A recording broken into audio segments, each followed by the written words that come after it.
Good evening, Bande Matram. Welcome all of you. Here is a nice topic on supramental transformation part 6. The topic caption is radical change in consciousness. Radical change in consciousness. That is the topic of discussion. It will be based on supramental transformation part 6. Already initially we have taken over 5 classes here. I think we will go still some more. Almost we are in the middle. This is the sixth one. I think everything we are going to discuss here on the light of Savitri. We keep discussing, already 5 episodes gone, 5 classes gone. This is the sixth class on supramental transformation. And this topic for today is on radical change in consciousness. As already we have known, integral yoga is the radical change of consciousness. This change is not the mere change of mind. It is the radical change.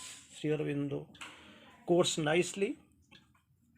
This is a radical change in consciousness. Here, from where to where, this is the topic to be discussed right now. That is to be discussed right now. It is a beautiful topic, a brilliant topic, and we are here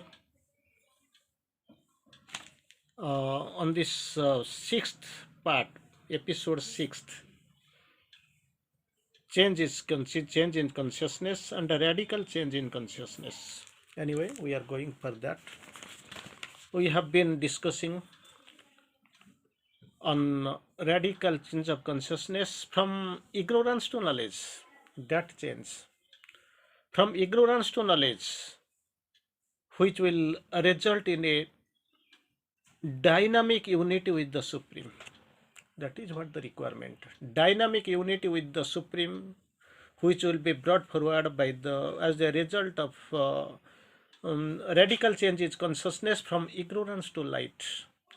Now itself we are filled and packed with ignorance, and we have to move from that bondage, imprisonment of ignorance. We have to move towards the light. That radical change of consciousness will result in a dynamic unity with the Supreme. This realization is the peak of spiritual self-protection. This realization, dynamic unity with the Supreme, this realization is the peak of spiritual self-perfection. I want to quote 2 lines from Savitri. Here it is viewed. Then shall the embodied being live as one.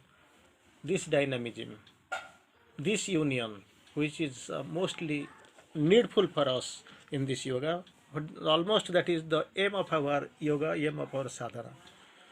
That's what I want to quote it again. Then shall the embodied being live as one, who is a thought, a will of the divine. There will be absolutely nothing left for you to decide, to choose, to analyze, to help of your own, because everything will be of the divine, for the divine, by the divine. Unification with the divine. That's what I will quote it again. Then shall the embodied being live as one. Embodied being, imprisoned, encaged. It has to live as one. Who is live as one? Who is a thought, a will of the divine. That is has to be radically. This radical change has to be obtained, achieved, and there will be that this radical change in consciousness from the ignorance to knowledge, which will result in a dynamic unity with the Supreme. That is what the result. Again, Sri Aurobindo puts forward. We have got something of our own, like our ideas, feelings, and sense of the Gnostic being. It shall be based on oneness. Oneness with the Supreme, not with that ordinarily what we think self-declared gods, or these sadhus who are who you to your eyes they are doing some miracles. You are going and getting unified with them. and later you keep crying, my time is gone, my sadhana is gone, I am exploited, I am in the middle, I can go nowhere, my time is gone, almost I'm going to conclude my this earthly existence for this birth, so and so. This should not happen so far this supramental transformation is concerned, because you have gone beyond and beyond. Because initially you have to start with the psychic transformation, then comes your spiritual, and finally the last phase is your supramental transformation. When your psychic is opening and you have got the psychic transformation on your way in the big initial stage, naturally you know what is truth and what is falsehood, what is true, right, and what is wrong. So this has been very much prominently clear before you. You have got the that siddhi, this sadhana and that siddhi already. So these ideas, feelings, and the sense of Gnostic being, ideas, feelings, and the sense of Gnostic being shall, base on oneness. Oneness with what? Oneness with the Supreme. Still in the course, I want to quote, writes in Savitri, I want to quote 5 6 lines, very interesting line, of course, here. Then shall the embodied being live as one. Embodied being, now embodied, imprisoned, encased, not liberated. But actually, after this phase is reached, what will happen? Then shall the embodied being live as one, who is the thought, a will of the Supreme, a divine. Embodied being live as one, as one. Now itself is embodied, but he will live as one, will get united with the Supreme. And who is a thought, a will of the divine, a mask or robe of his divinity, a mask or robe of his divinity, an instrument and partner of his force, a point or a line drawn on in the infinity, a manifest of the imperishable. Just imagine how this Gnostic being is feeling and being based on oneness. That's great. That greatness, that great oneness is the utmost requirement of this supramental transformation. It is the feel, not a feeling. It is the realization. It is not expectation, hope. It is a certitude that you must have it. You must reach there. The ideas, feelings, and the sense of the agnostic beings are based on oneness. On oneness. Let us, everything whatever will be done, that will be done by the being united you have to do. So nothing, no darkness, no clumsiness, no agony, nothing will harm you or interfere with your actually progress. Then shall the embodied being live as one, live as one, not the separation, no division, nothing will be there. Who is a thought, a will of the divine, a mask or a robe of the divinity, of his divinity, an instrument and partner of his force, a point or a line drawn in the infinity, a manifest of the imperishable. That oneness you must achieve, and that is a must. This oneness is required, and this the base will be on this oneness. Everything will be based on this oneness only, that you have to see. And later we want to go for another thing, that is a new supramental consciousness. New supramental consciousness, how it will evolve, being united with the Supreme. When you have based your life upon the infinity and the eternity with the Supreme, you have been united. So new supramental consciousness take over earth nature, and is ready for new transformation. Then only you will be prepared and you will be ready for the transformation. But most of the time we claim that something is going on. Yes, something is going on. Who denies? Because long have you traveled. This is not this travel, this journey or this pilgrimage has not started from this life. You keep moving from life after life. You keep moving and coming to this point. Naturally, you have undergone so many changes. This metamorphosis have been working in you. Nobody can deny. But actually, here the new consciousness evolving after getting united with the Supreme. These ideas already we have discussed. Ideas, feelings, and the sense of Gnostic being based on the oneness. So here is also, when Superman is born as nature's king, his presence shall transfigure the matter's world. That is what. That is what.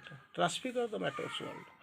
This matter's world already must now itself it does not know what about the transfiguration. But this transfiguration it is expecting, preparing, readying itself. And we are also on the way. But here, when the Superman is born as nature's king, just two things are there before us. So far, this man, maybe or may not be we who are standing here. We claim we feel that we are so far the finest animal. Most of the people they are ignorant of their finest, what the finest, how they are finest and all. But anyway, people claim, these beings claim that they are the finest animal of this race. So far, the finest animal. Finest. But actually, still in the course, there is another being, it is on the way. Already they have emerged. They have manifested themselves. Not the, no, this is finest, but actually not the last. The best, not the last, but because latter varieties of being, they are on the, they are emerged, they are emerging. And already still in the court, I saw them to cross the twilight of an age. And about their descriptions here in the describes, I saw the omnipotent flaming pioneers, not the ordinary beings, what our mind really describes or designs. I saw the omnipotent flaming pioneers. These are the beings, and they are already there on the way. I saw them cross the twilight of an age, not the twilight of a day. Now itself, right now, we are on the verge of twilight. But actually, twilight of an age, twice twilight comes a day. Now itself, you are sitting right now. The day is leaving, and the evening is coming. This, junction. This junction, it is a twilight, and the latter part of the night, when night will be receding and this dawn will be coming. That junction is another twilight. But here, Sri Aurobindo quotes about the twilight of an age. Twilight of an age. Here, so far the finest animal. But what they are actually doing? They are bending their head near the nature. If there is so much of hot, you have to stay confined and using your fan or AC. If there is a little bit of rain, you can't go out. You have to rest because so many varieties of disease may affect you or interfere with the inner harmony. If there is so much of cold, chillness, then naturally you will go for this how to have some hot. Maybe you put on some sweaters, jackets, or you have to take shelter near the fire, burning fire. But still, then we claim we are the so far the finest animal, finest creature of the world. So, but actually, still in the course that another being, the Gnostic being, is there, and what about their position with respect to this nature? Who are claiming that so far the finest are something like a child, still a child in nature's mighty hands, still a child in nature's mighty hands. But we claim we are the finest animal. So when the Superman will born as the nature's king, and nature will bend its victor head near the Superman, because Superman will be nature's king. And when we are here expecting the metamorphosis, something will happen, something miracle will be done here. But actually, there itself, with the arrival of the Superman, you can expect that his presence shall transfigure the matter's world. Nothing has to be dependent upon this nature or natural process. That's what Sri Aurobindo quotes here. When Superman is born as the nature's king, his presence shall transfigure the matter's world. Transfigure the matter's world, not a very limited area or pre-confined idea. Presence shall transfigure the matter's world. He shall light up truth's fire in nature's night. Nature's night, so much packed with it, so full of darkness. But the Superman will light up truth's fire, not the ordinary fire. When what we are burning by the roadside during the winter to get some hot. But he shall light up the truth's fire in nature's night. He shall lay on the earth truth's greater law. Truth's greater law he shall lay on the earth. Man too shall turn towards the Spirit's call. Now itself moving here and there like a pendulum, oscillating here and there. But actually they have to be single minded, pinpointed. Man too shall turn towards the Spirit's call. That is what the requirement. And here we are concluding part 6 of the supramental transformation. In the next class, we'll go for the number 7. Thank you. Vande Mataram.